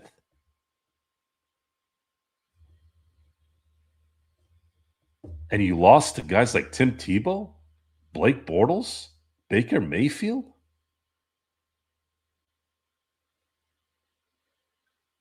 Lamar Jackson, who hasn't fared well in the playoffs. C.J. Stroud. How are you going to argue this? You will never win that argument, ever. I've seen every single Mike Tomlin coached game. Everyone. Every single one. I haven't missed a single Steeler game in 25 years. Technically 26 if you count 2000, right? You're not winning this argument because the results say what I'm saying, not my feelings. I wanted Mike Tomlin to be the best. The guy couldn't even manage timeouts right. He couldn't manage a challenge right. He couldn't prepare his team. 3 or 4 times a year, every single year you watched, you're like, do these guys even know what they're doing? You'll watch the defense screaming 3 or 4 times a year during games. Wow, they don't know where to go. Year in and year out. And the results was you lose to C.J. Stroud, you lose to Baker Mayfield, Blake Bortles, Tim Tebow, and the only guys you beat is Matt Moore, A.J. McCarron, which, by the way, that game should have been a loss. The only reason why the Steelers even won that game was because Vontaze Burfict and Pac-Man Jones turned into a bunch of fucking retards at the end of the game. 2 unnecessary roughness calls, 30 yards, they kick a field goal to win the game. If they don't do that, that game probably goes in the favor of Cincinnati. And it should have been Cincinnati's game, but the running back fumbled when they were trying to run out the clock. So even before that game should have been over. So and the thing is different. See, I had wanted that guy. I wanted Ben Johnson 2 years ago.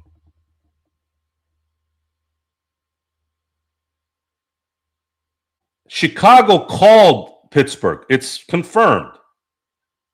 They called Pittsburgh for Mike Tomlin. Imagine this.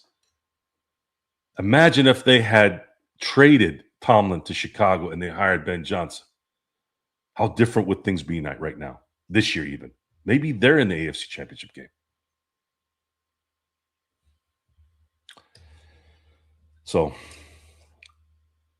went off the rails a little bit, guys, on the Laker-Dodger thing.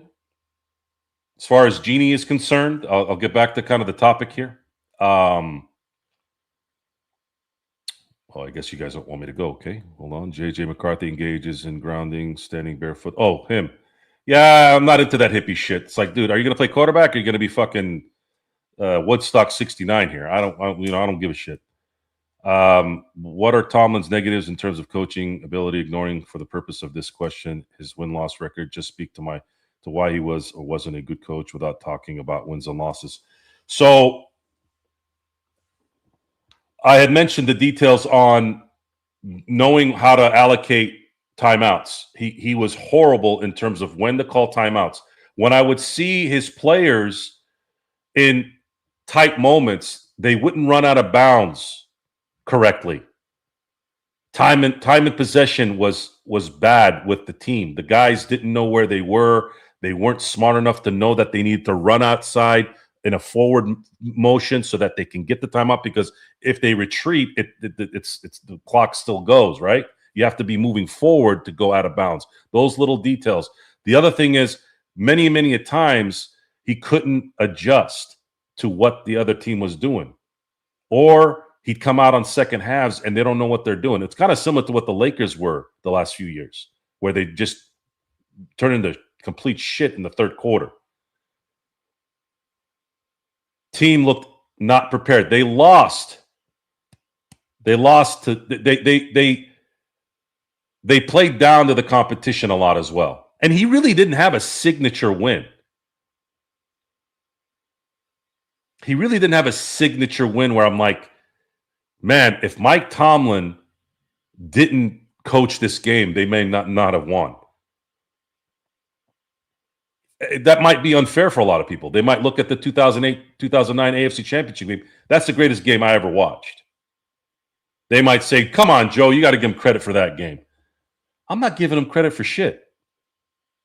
That was two elite organizations with elite all-time greatest players of all time at the perfect time in their careers, their primes, all that, battling.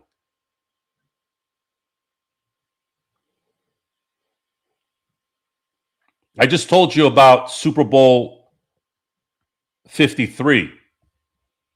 After all that time, all that amazing coaching by Bill Belichick, why am I talking? I'm not talking about Julian Edelman in that game. I'm not talking about what he did and what a particular defender, what Chandler Jones did in that. No, that was the masterpiece. That was the cherry on the top for Bill Belichick. That was his signature Super Bowl win. He won 5 before then, but that was him mastering his trade. Much like how Greg Popovich in 2014, in my view, was arguably the greatest coached basketball season I've ever watched. In terms of how he managed minutes, how he managed Kawhi, Duncan, Manu, Tony Parker after the devastating loss from the year before where Manu ate shit. where he made horrible substitutions at the end of that game that they ended up losing in game 6. Some of you may not be that in detail with that, but I that's just how my brain works. I pay it's not just my teams that it, I'm a fan of the sport. I watch other teams do things, and it's not very hard to assess it. It's just not.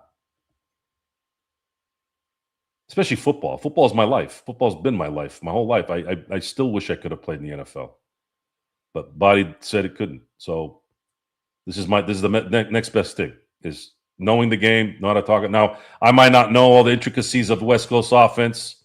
I might not know what the hell they were running in New England, but I know for a fact that if I was there for a year, I'd know it. I'd learn it. I mean, I know it's not rocket science. I know it might sound like that when they're running Black 59 Razor, Z Wave, R10, Omaha. Yeah, I might not know any of those cadences or any of those audibles and any of that, but I'm sure that if I was in training camp and there for a full year, I'd probably be able to know it. But yeah, it's Mike Tomlin should have been gone really after the Blake Bortles loss, in my view. That should have been when he should have been released. And the Steelers are loyal to a fault. But they're the worst things to be. Can't really fault the Rooneys too much. They're honorable men, honorable family. The fact that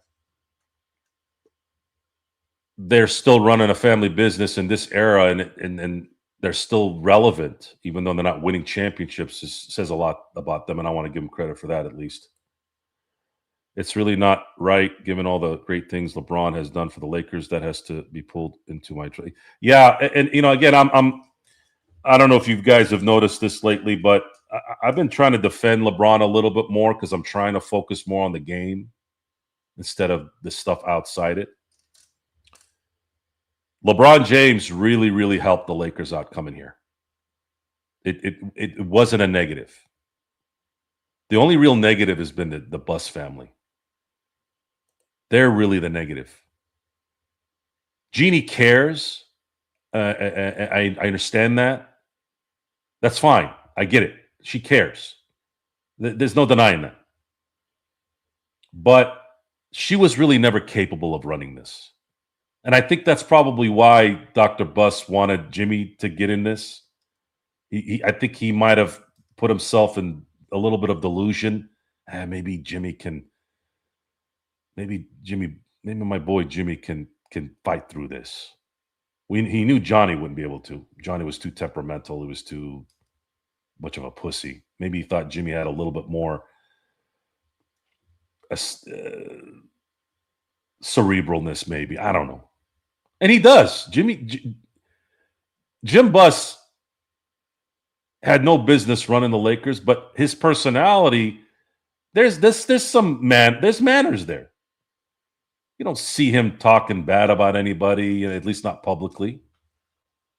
He's a calm guy. You ask him a question, he answers it in a professional way. So yeah, but if you're looking for constant affirmation and being patted on the back, I mean, guys, don't we see the results of that with Jerry Jones in Dallas? And the only way he gets around this is because he continues to increase the value of his team and the spectacle of the Dallas Cowboys and being a part of the great, the best sport in the country. But in the end, Jerry Jones handicapped the Cowboys for 30 years because of his insecurities. That's sad. That's sad. Because the Dallas Cowboys should have won 2-3 Super Bowls by now. They had that aura. They have the resources for that, but he couldn't win without him appeasing himself, making him feel appeased. Look, I'm good at everything else in this world. I got to be good at this, and I'm going to be stubborn about it. Sports is different, man, than selling oil or selling products, bro. It's different, man. It's different. It is hard. It is hard to win championships. Really hard. Let's see. What are the top? As a Steeler fan watching prime Antonio Brown, do you consider him a top 5 receiver? A lot of people do because he was so talented. I'll tell you this, man. There are only 2 men I've ever seen come off the line with superhuman ability. And then the Odell Beckhams and the Calvin Johnsons. I'm not putting anything against them. I'm not. Believe me. There have been a lot of great receivers that can get off the line, but I have never seen anyone as freakishly as Antonio Brown in terms of getting a release off out of his break. Yeah, his separation is. I only say comparable to Jerry Rice, but even Jerry Rice wasn't as athletic as Antonio Brown. Jerry Rice was so intelligent. He looked more freakish because of it. Antonio Brown was freakish because he was physically freakish. His separation is arguably the greatest separation I've ever seen in a receiver. It's maybe a tie with Jerry Rice. That's it. Antonio Brown is the best receiver since prime Moss, in my view. He's not better than Moss. Moss is still the second best receiver I've ever seen behind Jerry. But I could say, and I feel pretty comfortable that Antonio Brown in my lifetime is the third best receiver I've ever seen. And I think he has the greatest separation from any receiver I've ever seen.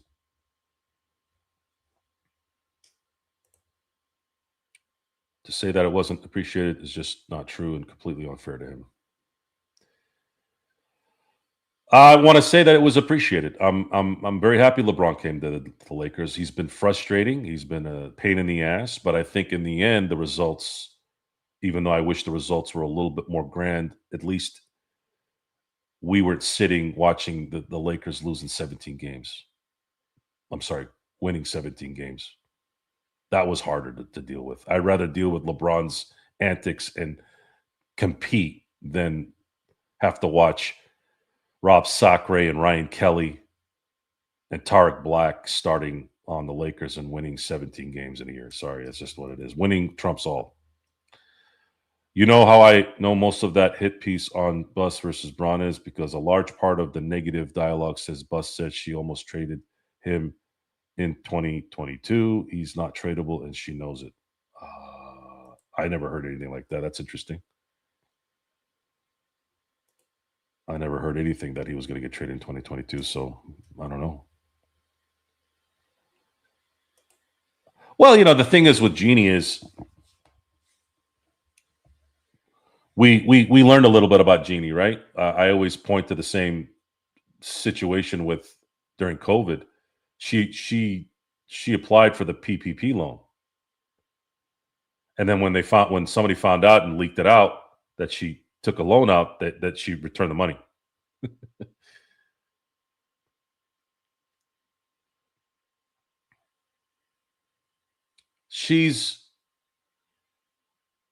And if you badmouth her publicly, they'll pull the woman thing out. And I don't give a shit about that, which is probably why I'll never be able to work for ESPN or any of these bigwigs because I don't give a shit if you're a woman, you're black, you're brown, you're white. If I find out you're a fucking scumbag, you're done.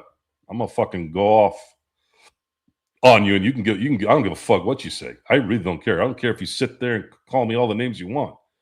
My next retort to that is it true? Is this really what you did? What does this have to do with gender or color? What? There's crooks and scumbags in all walks of life. I don't get manipulated into that bullshit. I don't go on social media and see a post about how some certain demographic is doing something and this is why we need to blah blah. I don't give. That's all garbage. That's all fake. Human beings are the common denominator to all stupid shit, no matter who it is or what they look like. I don't give a fuck about any of this sociological bullshit. Do you see that? Do I see it on a regular basis? It's always something that I like to go by. Do I see it? Now, I live in a pretty middle class area, but I also work in a lot of areas. So I get a chance to see things. I go into homes of all types of people. I don't see any of that shit. I'm talking about I've been doing this for a decade, going into people's homes, earning their trust, advertising my product, all kinds of homes, family homes, single homes, black, white, Mexican, doesn't matter what it is. Now, I'm a pretty observant guy. And I believe, because I can't prove it with you on the show, but I believe that most of the people that I've met in my life, doesn't matter if they're Republican, Democrat, moderates, anarchists, whatever, they all want the same thing, guys. They want to be happy and they want to be left alone. In Jeannie's case, you add in money, you add in pressure. People make mistakes more when there's pressure and there's money involved because they think they can buy their way out. They think they have maybe the right people around them, and a lot of times those guys don't. That's why more money, more problems happens. But see, the way to get around that, and I've not had money, I've had money. So, and I've never had Jeannie bust money. But it's at some point, it's not about the money. There's plenty of rich guys, rich people that avoid these problems because they're smart at knowing who to work with, who to deal with. And if you can't do that with all the resources you have, Jeannie, then you don't belong here. You don't. Be an absentee landlord. Have the property manager deal with it. But a lot of people want the prestige. They want I'm the owner. They'll act like that's not why they're there, but their actions show. And calling owners governor is a stupid fucking thing. Like that's I remember when that started happening, I was like, shut up. Doesn't a governor need to be elected? It's a fucking owner. She owns the fucking team, or she did. A fucking governor. Anyways. I might be back on the LFB here, guys. It's been a fun 2 hours hanging out with you. It went by really quick. A lot of great questions tonight, guys. Thank you. We kind of veered off on some things, but again, that's the point of the experiment. For the guys that have been here for the first time, this is what we do. We experiment almost on every show. But I may be shifting over to the LFB here shortly. But I wanted to again thank you for being on the show tonight. I hope you got enough information for the new crowd here. If you haven't subscribed already, please subscribe, like, and hit the notification button. There are more shows coming as the year's going on, and we hope to entertain you here, and I'm pretty comfortable that we will. But until our next show, and we'll probably be doing some more Dodger shows as well, and seeing how the coaching carousel kind of comes about. I'll probably have a Steelers show not too long from now, hopefully. But until then, I want you to have a good morning, a good afternoon, and a good evening. And until next time, I'll see you next time.